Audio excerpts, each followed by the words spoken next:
Hey guys, what's going on? In this video, I'm going to share with you a collection of signs I received from my mom after she crossed over to the other side. My goal with this is to help you guys that have lost a loved one identify how spirit communicates with us from the other side. Around a year ago, I was sitting at a bar in North Van having dinner, and I started a conversation with this guy next to me, and we started talking, and the next thing you know, he starts talking about how he knows there's no afterlife because he lost his mom and he never received a visit.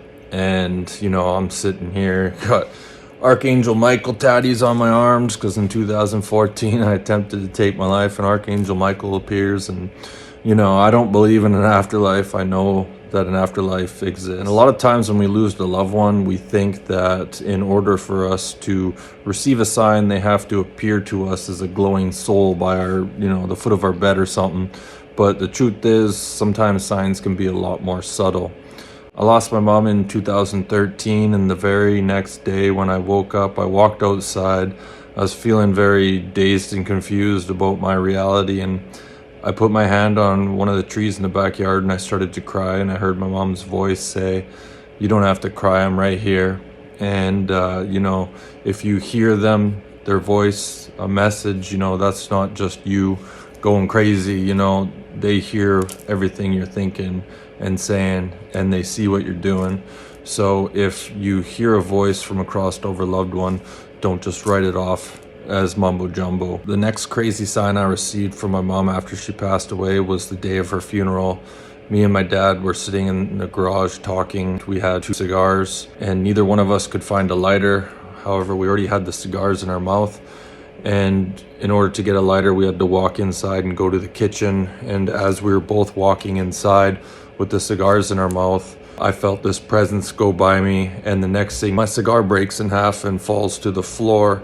And I look up over to my dad. Next thing I see is his cigar break in half and fall to the floor. And I was just like, what the fuck? I said to my dad, and he's like, "I don't know." I said, "I just felt this presence go by me." He's like, "So did I." And I'm like, I think that was mom's way of saying, it's time to quit the cigars. She never liked us smoking. Next sign we received was from something my old man said.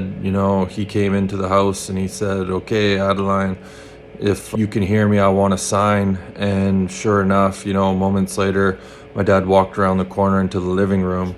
The phone that was in the corner, in a room where nobody was now in the middle of the floor, 10 feet away in the center of a shag carpet going beep, beep, beep.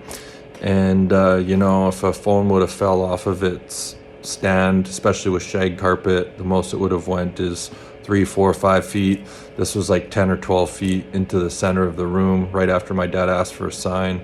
So pay attention. Flashing lights and electronics are one of their favorite ways to communicate with us. Next major sign I received was a lucid dream. This was a dream unlike anything I'd ever experienced before.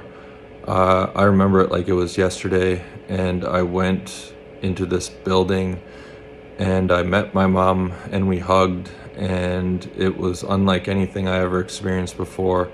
I woke up and it felt so real that I just burst out crying. It felt like I just went and visited my mom. And if you have a dream that seems to be too real, just know that that was actually a visitation you experienced in the astral realm and you remembered it when you woke up. Another sign I received from my mom was actually on a mushroom trip. I was in my garage and I decided to have a mushroom, shroomy tea.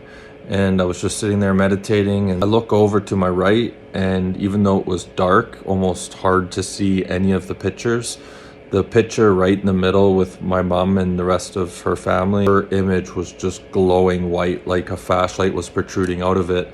And I have no doubt in my mind that that was my mom's energy coming through. Another sign I received was on Mother's Day. I was sitting on the back porch of my house, just reading a book, and the next thing I know, I heard all this fluttering like right above me. I looked up, and 2 feet above me was this hummingbird, and it was yellow, my mom's favorite color, and it was just sitting there hovering, staring at me for like 10 seconds.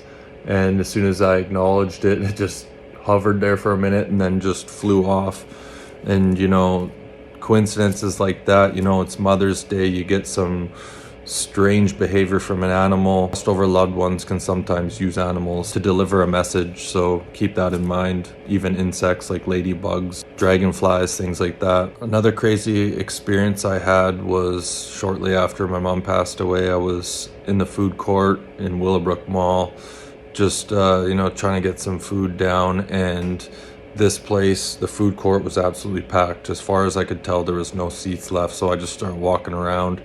And you know, I find one seat that was available. I sit down, and it was at a table, and kitty corner to that, you know, there was this man sitting there. I asked him if I could sit down to eat my meal. He said sure.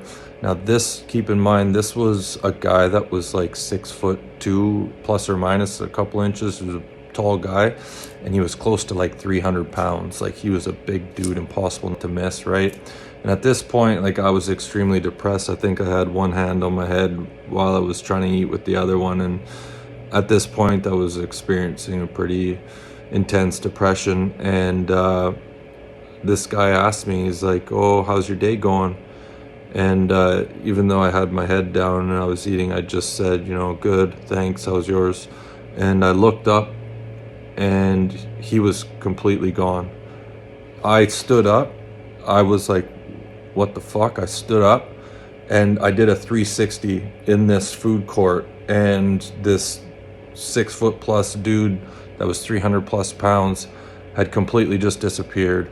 And angels and spirits can, you know, they can appear as real humans to deliver a message. And for me, you know, that was within 1.5 seconds, and there's no dude that big that can move that fast. So to me, that was definitely a visitation from my mom. Last but not least, my favorite of all would have to be an ayahuasca ceremony I had.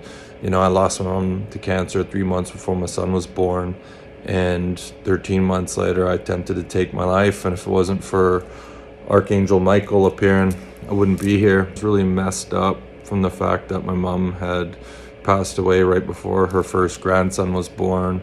When she was diagnosed with cancer, I asked my wife at the time, someone I'd been with for 14 years, to have a child so my mom could be around. And you know, when I lost my mom to cancer 3 months before my son was born, the fact that she wasn't around when he was born really messed me up for many years. 2021, 2022, did an ayahuasca ceremony, and in this I had a visitation where the soul of my mom visited me with the soul of my son, and the three of us got to basically have a hug that formed a circle. And it was like my mom's way of saying, "You may not been there for the birth of your son in the physical, but I was definitely there, and I am aware of your son." This really brought me a message that I needed to hear. And so there's many ways to receive messages from crossed over loved ones. They don't always just appear as a glowing white soul. You have to be receptive, and also know that when a crossed over loved one passes away, they're in a very high vibrational state, and you experiencing grief and sorrow, what it does is it puts you here and your loved one here, because your loved one's in a high vibration. If you want to receive messages more easily, you have to raise your vibration so that you can get those messages and signs a lot easier. If you've lost a crossed over loved one, don't be frustrated if you haven't received some crazy sign. Talk to them and ask them for a sign, and just be open to whatever comes. I hope this helps you identify some of the signs that your crossed over loved ones may be sending you. That's all I got. Thanks for watching.